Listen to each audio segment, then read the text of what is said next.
Greetings.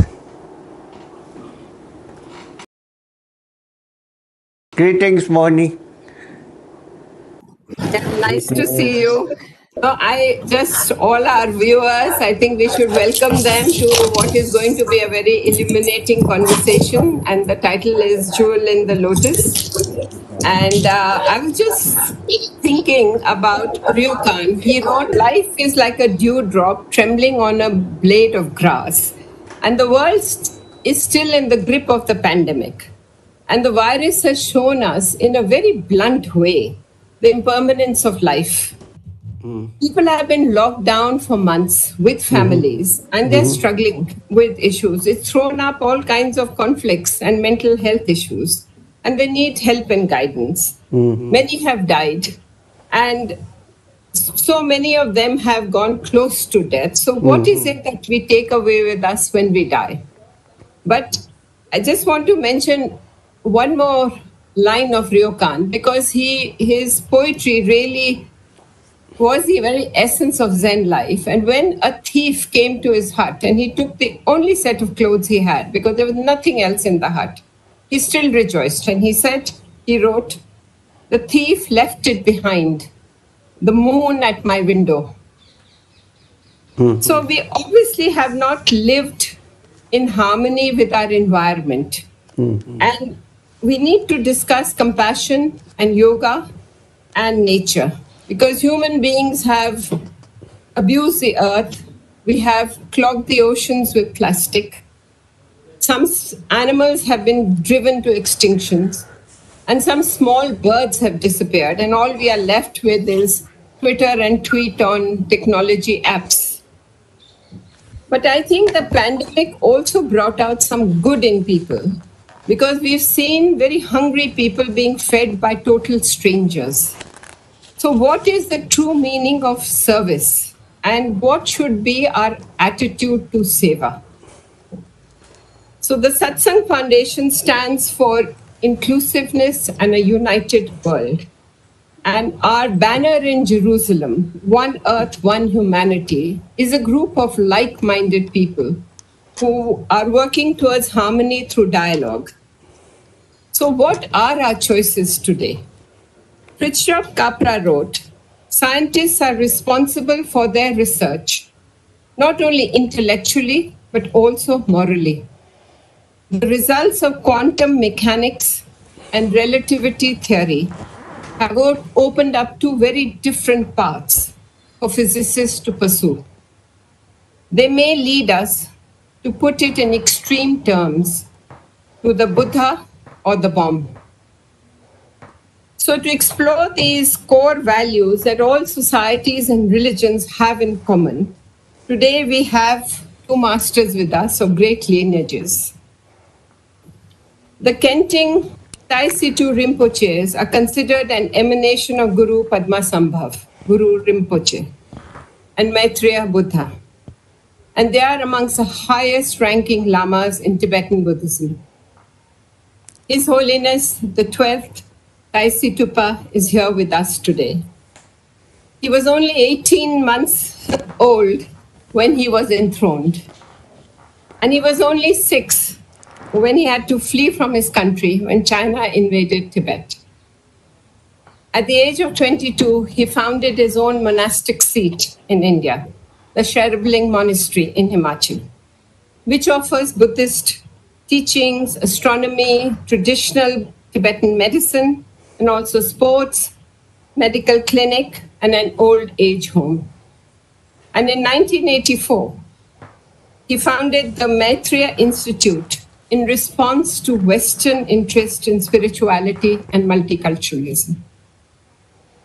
Sri M is a yogi of the Hindu Nath Panth, which includes the great Gorakhnath and Adinath. Sri M's spiritual journey started at the age of 9. His gripping autobiography, Apprentice to a Himalayan Master, is about the spiritual search of a young man who left everything behind at the age of 19 to search for his guru.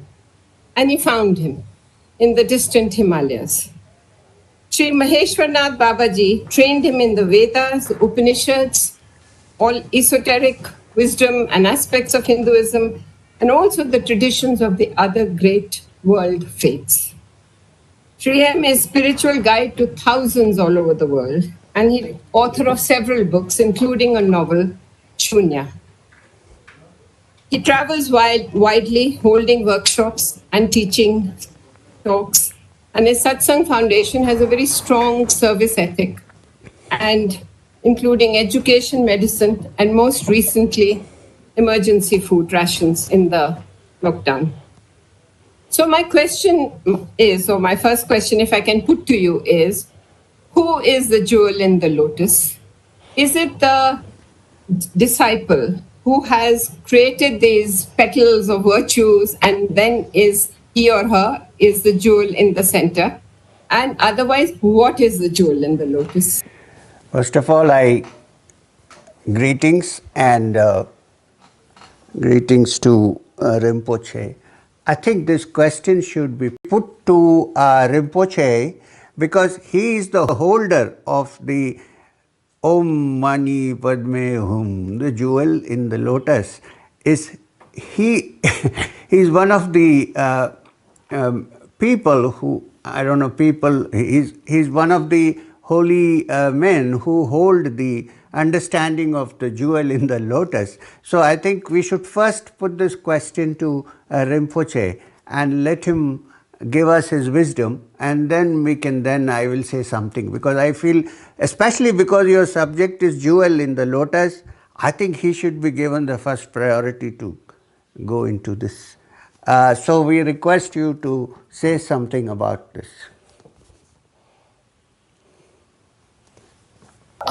Actually, Sri MG brought up the jewel in the lotus in the first place. But anyway, if you all say so, I will do my best. Lotus is a very important principle, manifestation, because lotus grows in a very heavy water. It needs lots of nutrients in the root. So that kind of water is not very fresh. But lotus which blooms from it is pure than anything else.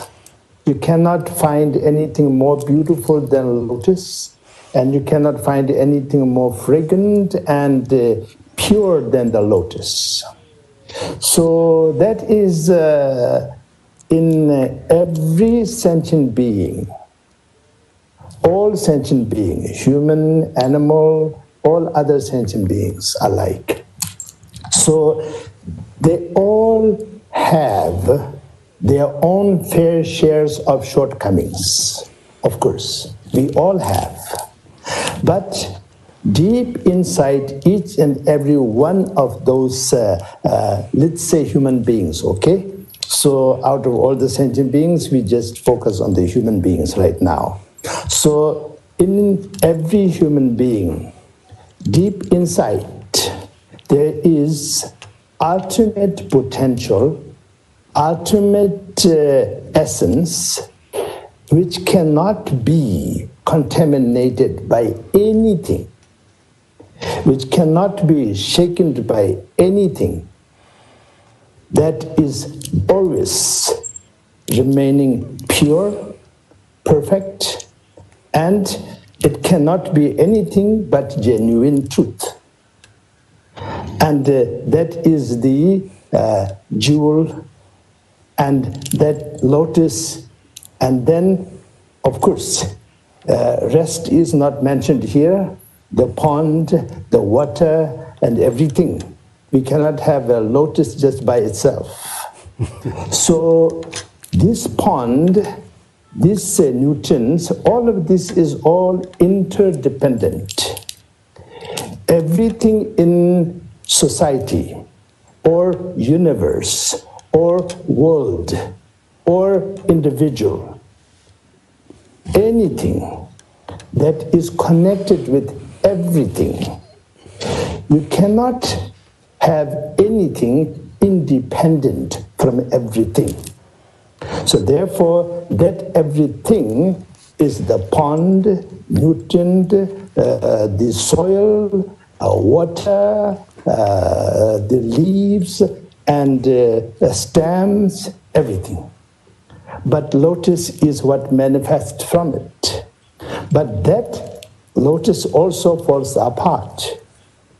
But jewel and the lotus, the ultimate of the lotus, which is none other than the ultimate of the stem, ultimate of the leaves, ultimate of the pond, ultimate of the soil, that is the jewel.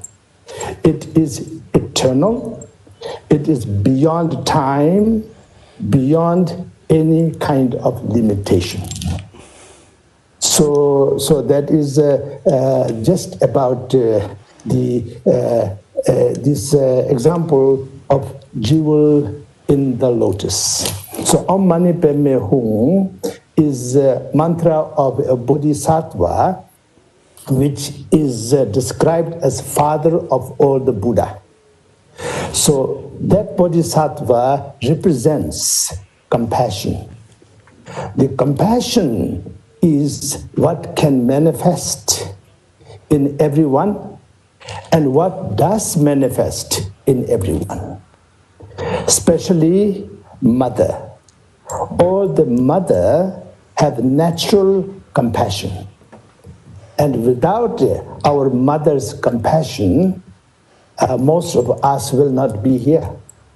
Because if mother did not take care of us when we were so small and helpless, if mother did not feed us, then we cannot survive more than few days, or at the beginning maybe a few hours. It depends on where you are born. So that way, we are the children of compassion. We are the product of compassion. And seed of compassion is in every one of us. And from time to time, we are touched. And that essence is touched. No matter how stubborn you are, or I am, or how hard-headed you or I can be, we will be touched. When there is genuine compassion, we feel and we experience. Because that is what we are. We are product of compassion of our father and our mother, of course, but directly starting from our mother, and then essence of each one of us is jewel in the lotus. So, do I elaborate or comment on this or discuss it, Lady Yes, Mohini? of course. No, please, whatever you both choose to do. Yes. Right. So, I'm very grateful for to Rinpoche for his discussion on the jewel in the lotus. I said he has to say that first because he sits in the seat, which is part of the tradition of the bodhisattvas. So I said he has to begin this dialogue. I would also feel more comfortable if this happens. Yeah. So, yes, you discussed about the jewel in the lotus and about the mother and the father and the compassion from them. Now, you also know this. Well, we know each other for quite some time, Mohini, that I also left my home when I was only 19 years old. And I went off to the Himalayas with no support whatsoever, except my faith. So what I'm trying to say is, apart from the father and the mother who has given us this physical body, I think after that, my birth into the other world of the spirit was possible only due to the compassion of my Guru Maheshwarnath Babaji. So for me, apart from the physical father and mother, he was my mother, father, friend, guide, savior, everything. So this is the other aspect of the jewel in the lotus, which is he was the jewel in the lotus that bloomed in my heart. The lotus is an ancient symbol which has been there for, at least in this country, in India, for I think hundreds and thousands of years, let's say hundreds of years, because some historians are not so comfortable with thousands, so let's say hundreds of years. And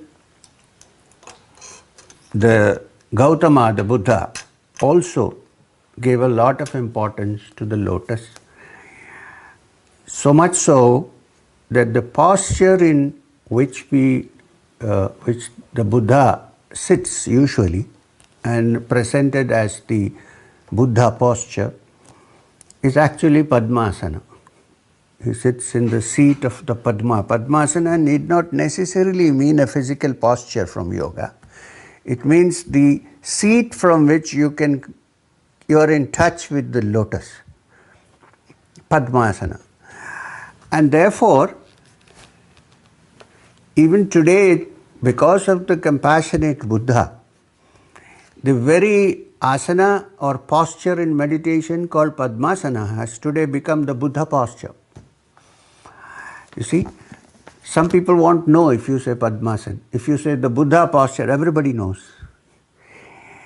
Now, therefore, what I learned from my, I wouldn't say first father or mother or second father or mother, I would say the father or mother, the parent who introduced me into the new birth, into the world of non-physical realities, was Maheshwarnath Babaji. And for me, I would consider him also as a jewel in the lotus of my being, because while the lotus is an external symbol, it's also an internal symbol, because in our spiritual practices we look at every center of contact as a lotus, from Muladhara through the Sahasrara. And finally, of course, the jewel, the ultimate jewel, can only be found in complete absence of any forms or shapes, which in the language of the Buddhist teachings is called shunya, while in the Vedantic teachings we call it purna. I think these are basically just differences of terminology. The description of purna is very, very close to the description of shunya. So, having said that, I must say that while it is important to do your spiritual practices and bloom your lotuses in your different psychic centers and ultimately in the Sahasrara and also the heart center, the actual blooming of the lotus and the shining of the jewel can only happen when there is kindness and compassion. Otherwise, it becomes a purely mechanical practice. In fact, Swami Vivekananda once said it would have been so wonderful to have a being who has the intellectual sharpness of Shankaracharya, Adi Shankara, not the Shankaras now, I'm saying Adi Shankara, and the compassionate heart of the Buddha. Now, if there is such a combination, there the jewel shines forth in all its purity and all its transcendent reality. And the wonderful thing is that each human being, like Rinpoche said, there are many kinds of beings, not only human beings. at the moment we can't even see the human beings properly. So let's restrict ourselves to human beings at the moment. In every human being, the wonderful thing is that this jewel is there in the lotus of the heart, in every human being. And when there is any moment of compassion and wanting to do good to somebody or being kind, it is this jewel, this money, M-A-N-I, money, the jewel, that shines forth. And it is this jewel that unites us as human beings. Like Rinpoche said, everything is interconnected. There is nothing that is not part of the network. Everything is interconnected. And the central part of this interconnection is the jewel. It's there in every being, and the human being has the additional capacity to recognize it. When animals have the jewel, but they cannot be aware of it. We have the additional capacity of being aware of it. In front of me, I'm saying this because we have a great teacher with us today who comes from the, actually they are the teachers of the Karmapa. He comes from the Kagi order, to which belongs also Milarepa. I think he's one of the first. And when I look into this, I see that there is a great link between the teachings, the yogic teachings, especially in the Nath Sampradaya, and the teachings that have come to us through this lineage.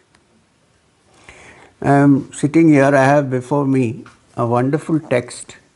I don't have to say this to Rinpoche, he knows. It's called Kunzang Lama Shalom, the words of my perfect teacher.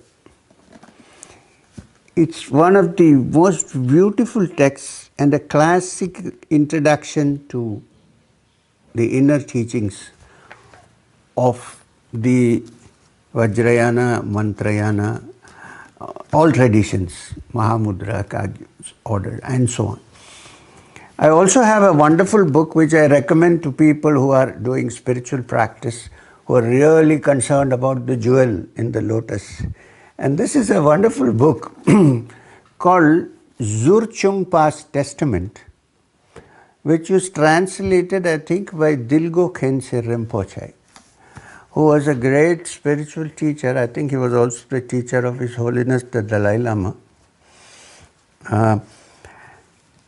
As I read these texts, what I realize is ultimately we may differ in our approaches, we may differ in the way we view things, but ultimately it's the jewel, the shining jewel, which is in the lotus of our heart, which needs to be uncovered and seen in all its glory.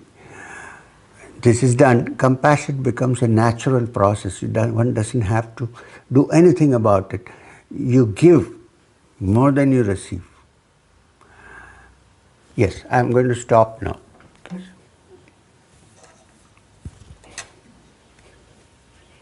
I just thought, I think what has come up is also, apart from the lotus and the jewel, was relationships with the mother, with the father, with the guru.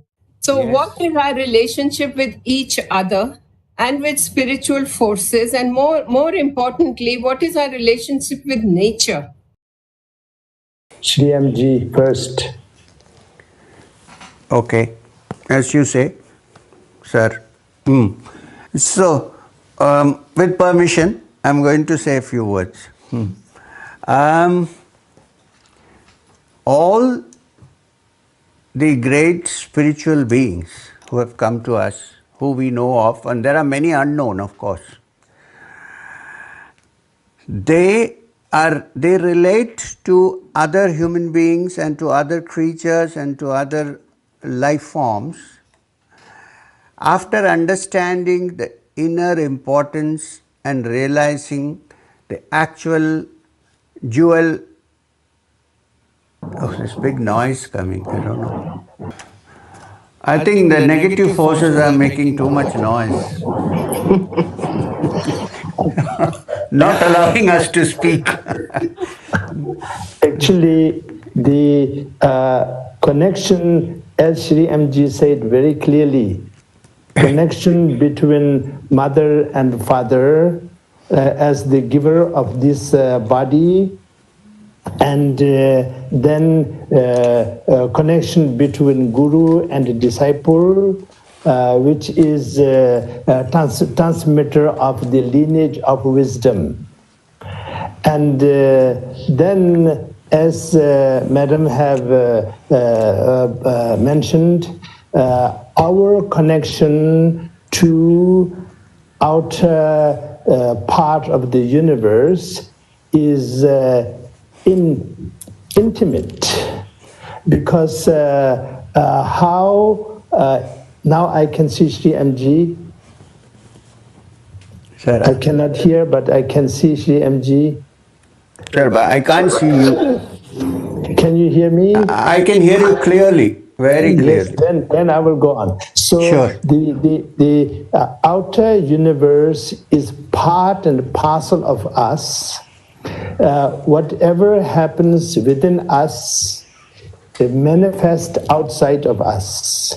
So I am very concerned about the environmental degradation. Having said that, it is actually reflection and manifestation of all of us jointly. So Yeah. that manifests outside as an environmental degradation.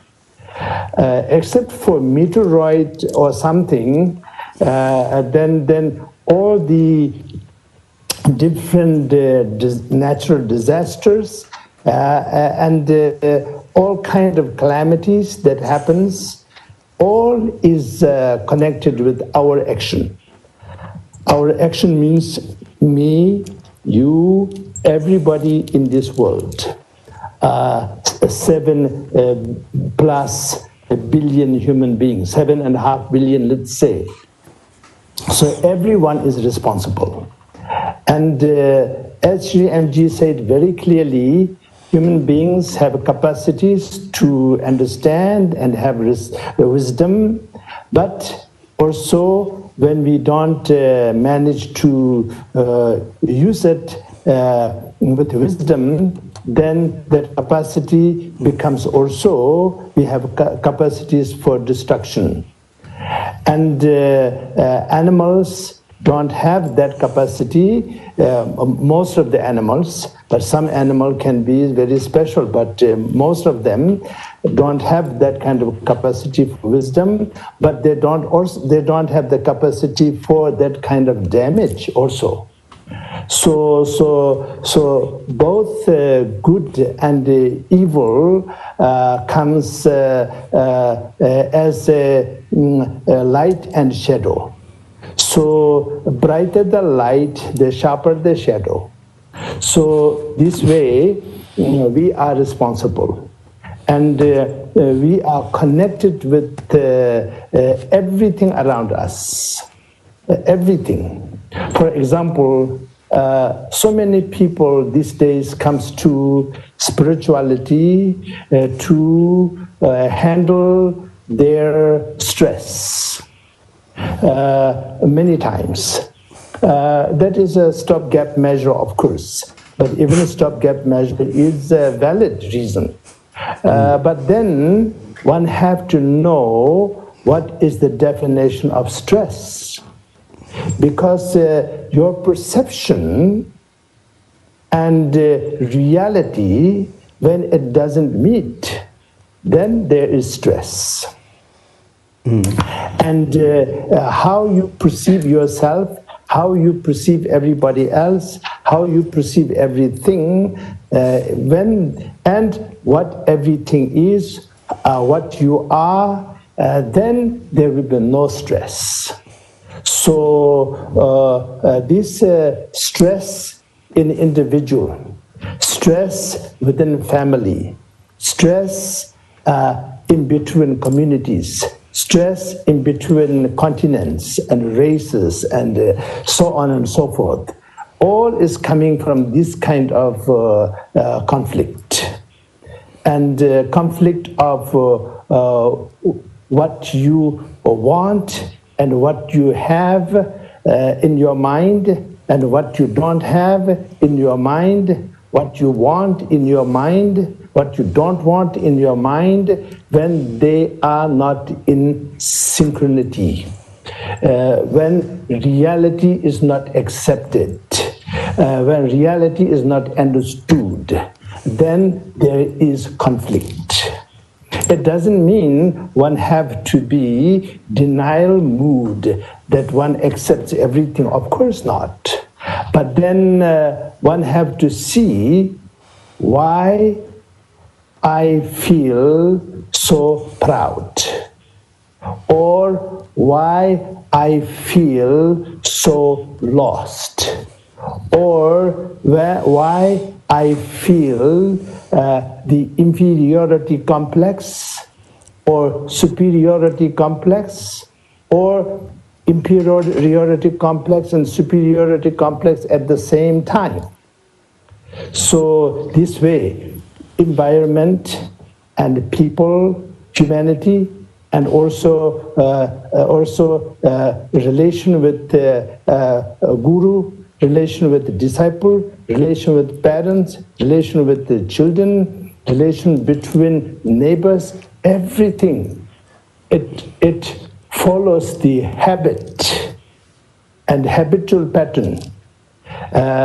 Of course, I don't know how much many of the participants here is familiar, but in Buddhism and also I think in Hinduism also, the karma. The karma means cause and condition and a result. So everything have a cause. That cause creates a condition, and then that comes out into the result. But you can fix it. One big misunderstanding about when we say karma, then people think that is fate. There's no such thing. As a Buddhist, I'm a Buddhist, so as a Buddhist, if I believe in karma as fate or karma as ultimate truth, then Prince Siddhartha can never become Buddha Shakyamuni. So the logic, there's no logic. So I think that much I should stop. And I'd like to hear from Sri MG. You're right. And also Lady Mohanji. Yes. So, Lady Mohini, do you want to say something on Now this? I'm waiting to hear you, Sri M, about the relationships with each other, with spiritual forces, with nature, whatever you would like to say. Okay. So, I have to fully agree with what Rinpoche said about the relationship in the outside world being connected with the inner, that the outward tension and the environment and everything that happens in the outside world, including our relationships, is dependent upon our inner state. If we are in tension, if we have no compassion, if we are always in conflict, this is always reflected in the outside world. So the outside world's conflict is made up of individuals. So the individual has to resolve the conflict in oneself. And I also can understand the root of what you said, that what we have and what we want to have, and what state we are in, and what desire we have, and what is unfulfilled, and all these are part of our conflict state. And this conflict is probably reflected in our relationship with others, and also in the environment and everything that is around us. True, I agree with that. Now, the question is, now we are in a lockdown. You see, we are 5 months or 6 months, I don't know, depends on the place. We are kind of kept indoors, we're not allowed to travel, we can't meet too many people. When we meet too many, even one person, we need to stand, we have to keep social distancing. And then I'm very happy about one thing, which is that instead of shaking hands, we have come back to the namaskar, which is the safest thing to do. Okay. So, in this condition, like Rinpoche ji said, people are stressed out. Now, I'm trying to remind people, look, don't call this lockdown an isolation. Call it solitude. So words make a lot of difference. It's the same isolation which we want, which has been imposed on us, which was voluntarily embraced by a great many beings, spiritual beings, in the olden days and even now. But the only thing is they called it solitude. They said it's not being lonely, but being alone. No, being alone does not mean lonely actually. The stress is from the understanding that we are alone. But being lonely, to be in solitude, to be single is not a stressful thing at all. It's a misunderstanding. So what I'm saying is, in those days people went into, even today, people go into isolation. People go and sit alone in solitude and they discover many new things. Because one learns to have a relationship with this solitude. It's very, unfortunately what's happened today, our happiness is so dependent on outward factors. Like we think only through social outings, through coming together and singing and dancing and so on, that we can be happy. Our happiness depends on that. But our happiness, the real happiness, is actually coming from the lone inner being, inner thing. So people come to me, oh, lot of stress, I can't stay alone, I'm not traveling, I said, please change that word. Don't say you're in isolation, say you're in solitude. Because when you say you're in solitude, then till now we were watching the outward world from inside. This is the time for us to watch the inside world. And as we watch the inside world, we come across our failures. There is nobody who is 100% perfect. We come across the Pope said to me once, no, it's not to me. The Pope was talking when I went to Rome, and I heard him saying something very significant. He said that every saint has a past and every sinner has a future. So this is the time when we can come face to face like a mirror. What are our shortcomings? Why are we stressed out? Why are we in this conflict? This is a perfect time to study if we change the word isolation and lockdown to solitude. When you say solitude, it becomes a spiritual process. Then this is the time to put your mind and attention to things you could not before, because you're always running around. I can say even myself.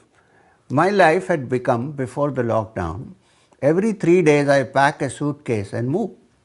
Because, okay, I can say there is demand, people want to see you, people want to listen to you. All that is true, but look at the process, I keep running around. And now all suitcases have been thrown into one corner. Here I sit. There are many things even for me to understand. I'm telling you. People might think, oh, he is a spiritual teacher, guru, maybe he has nothing. No. There are many things to understand in all of us, and this is a golden opportunity provided for us.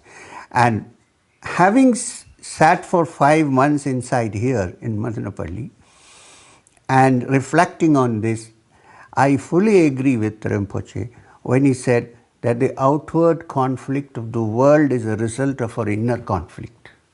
So the solution is inside us. And this solitude or lockdown, whatever we want to call it, has given us ample opportunity to look at these sides of us, the black, the white, the shadows that come from. Sometimes when there is full light, the shadows are sharper. You're right, sir. So how to handle these? This is the right time. I also like to give you a small example of the worm that becomes a butterfly. You know, the worm that crawls on the earth builds a cocoon. Inside the cocoon, the worm sits, and then it develops its wings. And when it is time, it breaks the cocoon and comes out and becomes a butterfly with colorful wings flying high up in the sky. So let's use this time when we are in solitude to grow and become butterflies soaring in the air and sharing the beauties of the world, the gifts of earth with others around us. It's about time we did that, otherwise the environment, the political conflicts, the religious conflicts, these will continue forever. Even after the great Gautama, the Buddha came and went, we still are progressing through. Some must have gone through a breakthrough, but there are still others. So I would, again, I'm not an authority on this, but the great Bodhisattva vowed that I will continue to come back on this earth. I'm not talking about myself. I would like to go away. I would continue to come back on this earth for many births till I can take all people as much as I can into the realm of nirvana. It's a beautiful saying. This is the essence of compassion. You don't mind coming back and suffering if you can take some people off to nirvana. What kind of a lofty thought is this? What a wonderful thought. So live for others and use this time of solitude to build yourself, to understand yourself, to resolve your conflicts, so that when you come out of it, you know what conflict people go through and you're able to solve it. And these are very individual things also. They need not be general. Yes, I don't want to say anything on this right now. I think listening to both of you, a couple of points that occurred to me. One is, what is the value of zero? Because in itself, it has no value. You add it to a number and we get millionaires and billionaires, and yet Shunya in spiritual life is the ultimate. And the other thing was, what is the nature of suffering? Because you both identified it differently. Nature of Suffering, because we both talked about attitudes and internal conflicts. So is it all really just in one's mind? Oh, now I think we should hand it over to the Rinpoche. Okay. Say something. Yes, actually, after Lord Buddha attaining enlightenment in Bodh Gaya 2,600 years ago, he did not teach for 7 weeks. So after 7 weeks, he gave the first teaching at the request of so many higher and also ordinary beings. So the first teaching that he gave was truth of suffering. And so the suffering, there is no such thing as a suffering that you can put your fingers on, say this is suffering. But suffering is coming from self. Long as I call myself I, then I am separating myself from everybody else. They are others. This is me. Then that I will have my family, and outside of my family, then my community, outside of my community. So insiders, outsiders, all these things. So that way, the suffering of group, suffering of individual, and then suffering of individual also, physical suffering, mental suffering. And now all of that is based on I. When we don't realize that I am more than I, or I actually does not exist. It is just a perception. Then we can handle this. For example, I don't want it to be mysterious. I want it to be clear. So I like, that is attachment. I don't like, that is rejection. Then that I like become I want. That I don't. That rejection become I hate. So attachment, greed, and hatred. So these two develops from big I. Bigger the I, bigger the greed, bigger the hatred. And then after that, then byproduct of that will be jealousy. So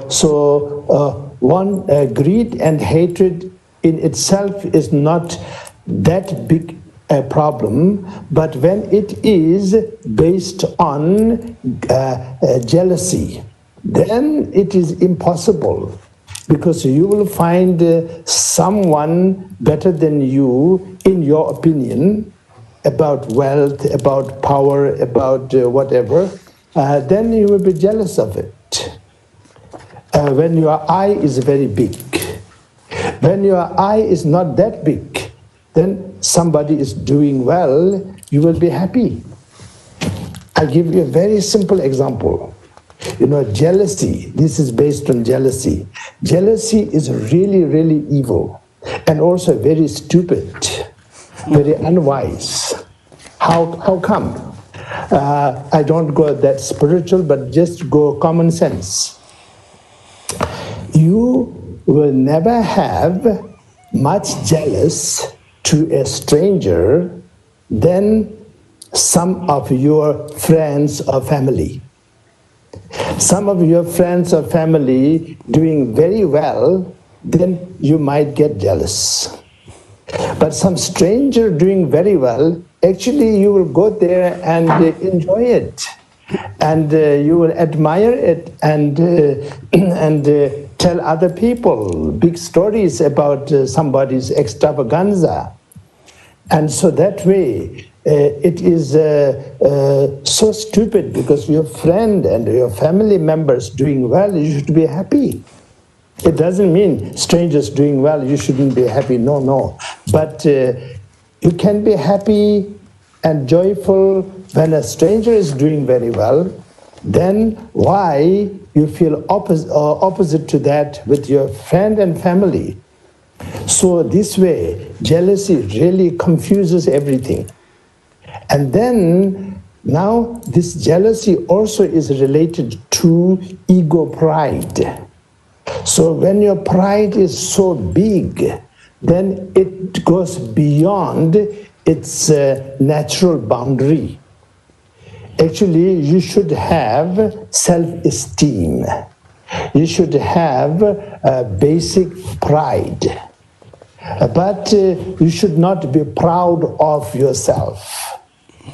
So that way, when you achieve something wonderful, then instead of making you, that makes you a better person, that makes you a worse person because of your ego pride. And if you are an educated person, if you are a capable person, powerful person, wealthy person, if your ego is not that big, if your jealousy is not that big, if your ego pride is not that big, then you can be really helpful to so many. You will be like a river. On the bank of that river, people grow food, people wash the clothes, people swim in the river, drink the water, so many things. You become like a river. river of knowledge, river of wealth, river of power. But then, instead of that, the pride, ego, and jealousy then makes us never content, and it is impossible to feed the appetites of the jealousy and the ego and selfishness. Impossible. If you own the whole world, I am sure it will not take more than few months before you think that you don't have the sun, you don't have the moon, that you don't have the planets, you don't have the stars, and then you will be very stressed that my goodness, I only have one Earth. There is 100 million sun in our galaxy, according to the Lord Buddha's teaching. So then why can't I have all of them? And so there's no end, but there's a good sign to it. That means your potential have no limitation. Your potential have no limitation. But that potential, limitless potential, can never be fulfilled from outside. It, as Sri M.G. said very clearly, it manifests from within. You have it in you. You don't have to go anywhere to find it. You don't have to do anything to find it. You have to discover it within you. That is why, as Sri M mentioned about the solitude retreat, I myself, I try to do every year at least 2-3 months of retreat, and this time it has been 5 months.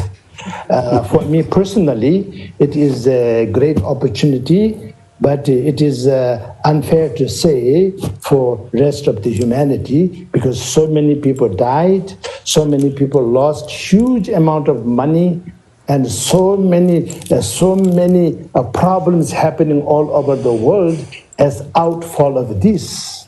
Some people take advantage of this. Some people are destroyed by this. So many things. So this way, actually, when we don't realize our inner potential manifest from within, like butterfly from a caterpillar, and so when that doesn't happen, then we only look for outside. When we look outside, then we can never find it. I wanted to conclude with this. The center of the space, for example. If you look for the center of the space, space, you can never find. You go with speed of light, 10 billion years in the east, still you don't find the center of the space. But if you don't do anything, where you are right now is the center of universe, far as you are concerned. So as I share with my friends, every universe is the center of all universes. And you are the center of your universe. And it doesn't mean you are very big and special and like that. Everybody is special. There isn't one person in the whole universe who is not special. And each and every sentient being, and to be more precise, each one of the 7.5 billion human beings on this earth, they are the future Buddha, if not present Buddha. Yes, as a Buddhist, there's nothing, we cannot say anything, we don't have any word bigger than Buddha, but then of course each faith have a different way to describe it. So each and every one of the 7.5 billion human being is the future that. whatever you believe. Yes. So the pandemic is terrible for so many people. But I know we all will overcome this, of course, because everybody want to overcome. Everybody want to overcome. Therefore, we will overcome. We will have a vaccination, we will have some kind of treatment, and our life will be back to normal. But I think we will learn from this, and we will be a little bit more mindful about the, as Lady Mohini said earlier, we will be a little bit more mindful about the impermanence of this flesh and, this flesh body. We will be more mindful about how to take care of this. And what we eat, what we do, how we keep our environments clean, how we keep our hands clean, so on and so forth. So this we will definitely learn, and we will pass this down to our next generation. But then I don't want to be negative, but I can't help but think that, this time we have this, and then something else will happen, I'm sure. But then this time it is so big because of so many reasons. And then next thing will not be big as this one, I think. Because since we will make through this, then in our life we will make through any other form of viruses or bacteria or anything, that will show up knocking on our door. So we will be able to handle them. We will be able to handle them. Anyway, we all should pray. No such thing will come back. No such thing will happen to humanity, of course. We don't deserve it. But then since we have it, then we better accept it. And then, after accepting it, then handle it. Without accepting it, we cannot handle it. We have to admit that my body is so fragile. It can be destroyed by something that we can't even see. So that way, I think this is the definition of acceptance. When I say acceptance, many people misunderstand. Many times they think we should give in, we should give up. Definitely not. Yes. Thank you. So, what do we proceed now? Well, I don't know if you'd like to talk about the value of zero and The value of zero. zero. Oh, Because you had mentioned shunya earlier, so I thought zero in itself has no value, but when you add it on to other figures, we have the wealthiest in the world, and then shunya in spiritual terms is the ultimate. But let me make it clear that shunya is not zero. Well, in the sense that when you say shunya, when you say zero, people usually say, oh, this man has nothing, he's a zero. But I think in the spiritual path, when somebody accepts himself or herself as nothing, then he begins to understand the concept of zero, or of shunya, sorry. Now, shunya is not nothing. Shunya is no thing from my understanding. Please, Rinpoche is here, so from my understanding, shunya is not nothing, but it is no thing. No thing meaning something which we cannot define, which can only be seen through our five senses. It is beyond that. And shunya is also considered to be the origin of everything. And when everything is resolved, finally there is only the shunya. So it's not, shunya is not zero, it's void.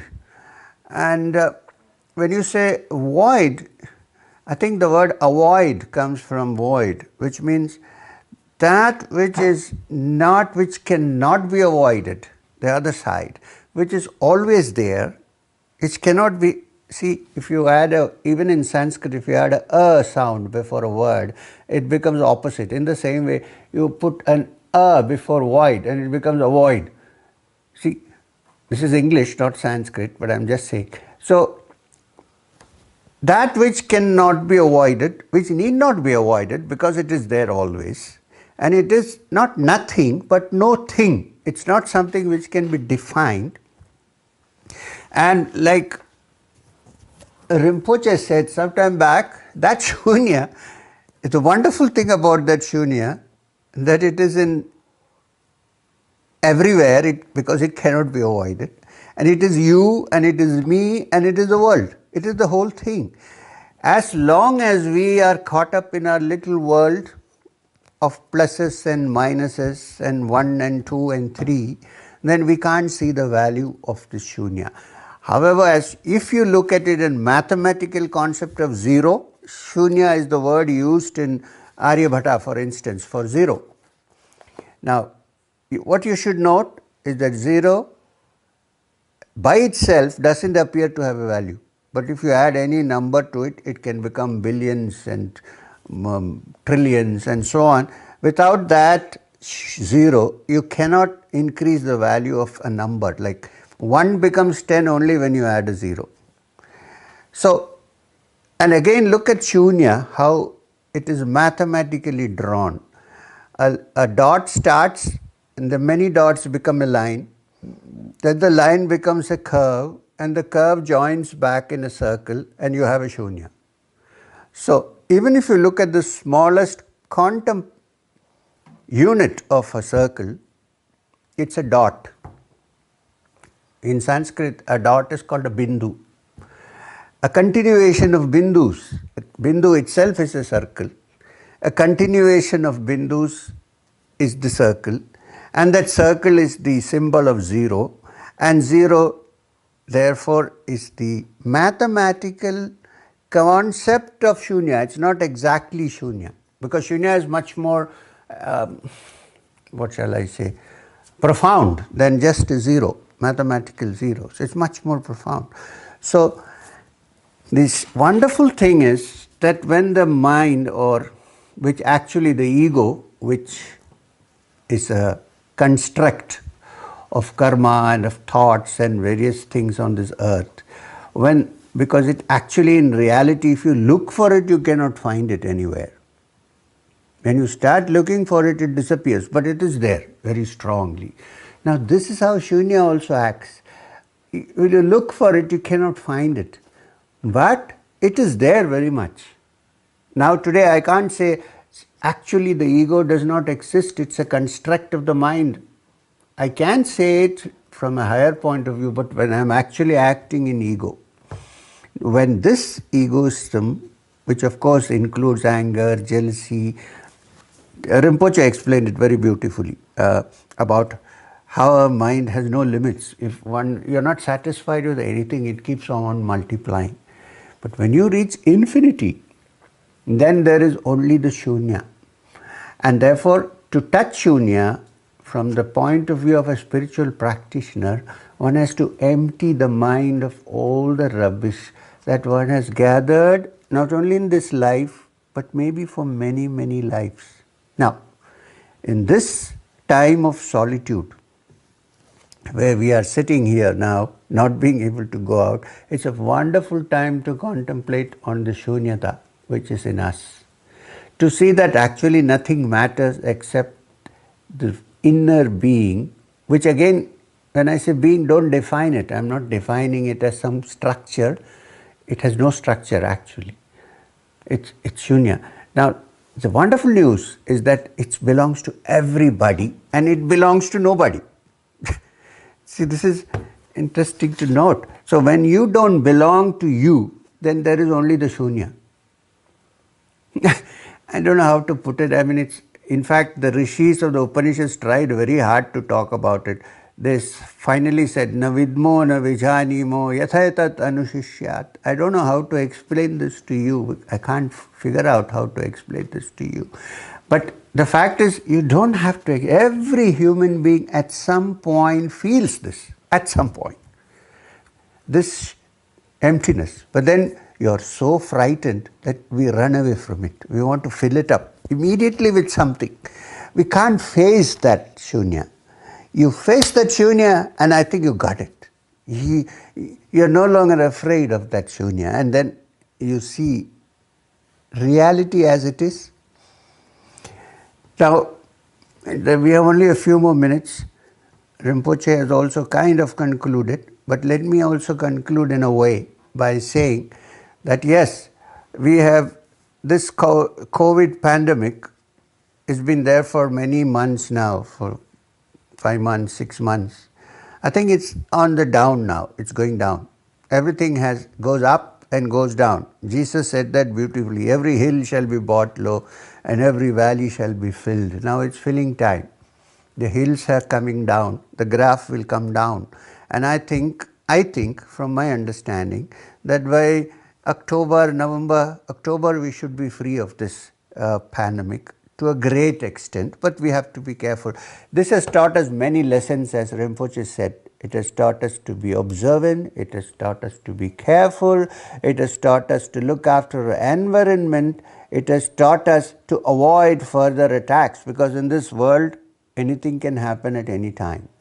But this is on a large scale. I think although people suffer, we feel that suffering, of course, but there is another side to it, which is that now when this is past, we will come out victorious, thinking if we have faced this, we can face anything. And anything can happen in this world, as Rinpoche said. It's not that this is the one. Before that there was SARS, before that there was the Spanish flu. There were hundreds of things that we faced, and the World War I and II. So now this is like World War III actually. We are at war. So this will also cease. And now it won't be the United Nations. It will be United Humans, UH. UN is, it's UH. So that is the positive side of looking at it. Now, before I stop, I have before me a beautiful text called Zurchungpa's Testament. And I'm going to read 4 sentences from this, which have really appealed to me. It's part of the chapter called Wisdom. It says, "The end of all gathering is dispersing. The end of all living is dying. The end of all meeting is parting. The end of all rising is falling." It's a beautiful statement which needs to be contemplated carefully. And as we are sitting here, not being able to still move out so well, although Karnataka and Andhra, the borders have all been opened from the 1st of September and so on, but still we should be careful. So this is the time to contemplate on this wonderful 4 sentences. The end of all gathering is dispersing. The end of all living is dying. The end of all meeting is parting. The end of all rising is falling. I don't know how you say that in Tibetan. It would be really very beautiful to hear, I'm sure. But this is in English, so it's a translation. So I think before I thank Rinpoche Ella and Sri M for a very enlightening conversation, I would leave the last word with you, because there's a lot of, I agree that this is a time of solitude, if people can take it that way, but there's also a lot of fear. If either of you want to briefly talk about what it is the true meaning of taking refuge, whether it's in the 3 jewels or taking refuge in Krishna or taking refuge at this time, which is a difficult time of fear to everybody. So the last word is with you. I think taking refuge would be the subject had better be handled by Rinpoche. Yes, actually, about the 0, I'd like to share with you one particular sentence that His Holiness Dalai Lama uses this sentence. This is actually written by Nagarjuna. Nagarjuna, great enlightened Mahapandit and Mahasiddha. Many people think Nagarjuna is a scholar, but he is who comes from our Andhra Pradesh. Yes, I know, yes. So today is Andhra Pradesh, yes. So anyway, his particular writing, which says, there is nothing that is not interdependent. Therefore, there is nothing which is not emptiness. So, shunya is a Sanskrit word, as Sri Anji and Madam knows. So, so I think in Sanskrit, the word shunyata, then it becomes more clear. Shun itself becomes a zero. So we say 2020 is this year, 2020. So actually zero is very important, because somebody who discovered zero, then we have only 9 figures that can cover all the calculation, mathematical calculation. That zero is very, very, very smart and very, very special. And so we have 10 fingers, and last finger is 0.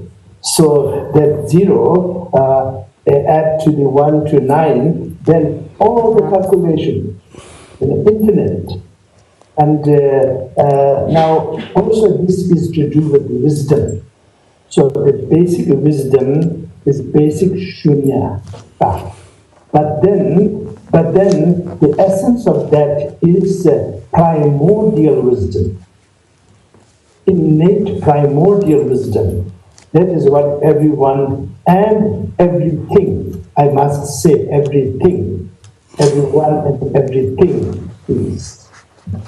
So now to respond to what Madam Desai mentioned, actually in this world, with all that is happening within each person as well as outside of each person. So, only way to make this meaningful is by acknowledging this is happening. Until you acknowledge this is happening, then you will be pushing it away. You try to find all kinds of excuses. The English expression of burying your head in the sand, so that nobody can see you. You don't see anybody, so nobody sees you. So that is how we have this habit of try to say to ourselves, it can't be true, but it is true.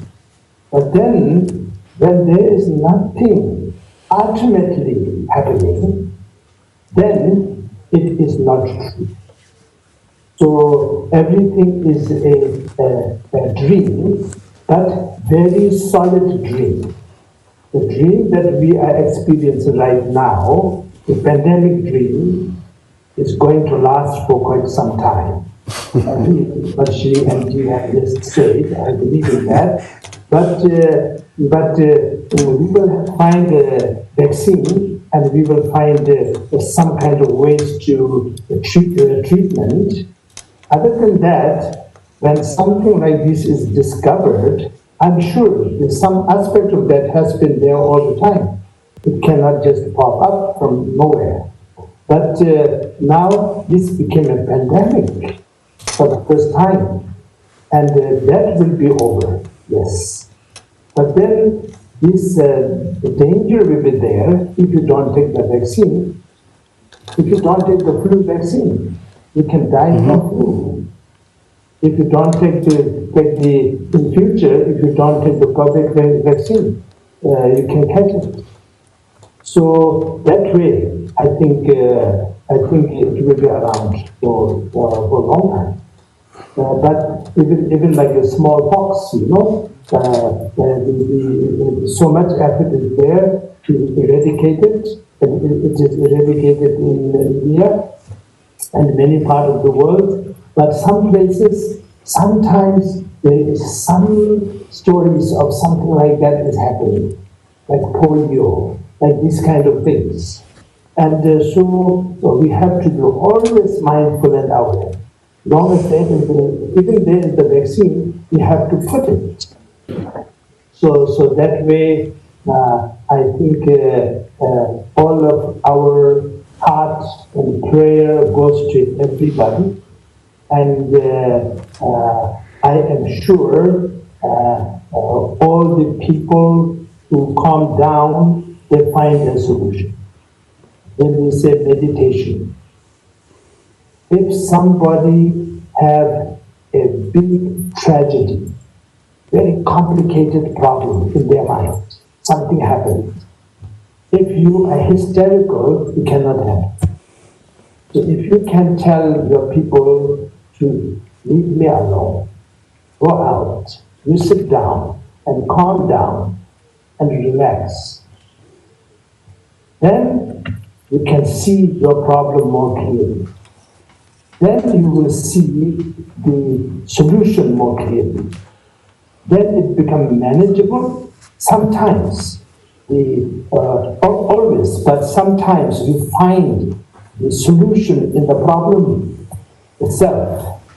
When people ask a question, I tell them, do you really want to ask that question? People say yes. Okay, you ask, but then in the future, you make that question very, very clear to yourself. And then you have your question very clear. Then that is the answer. Answer is there in the question. So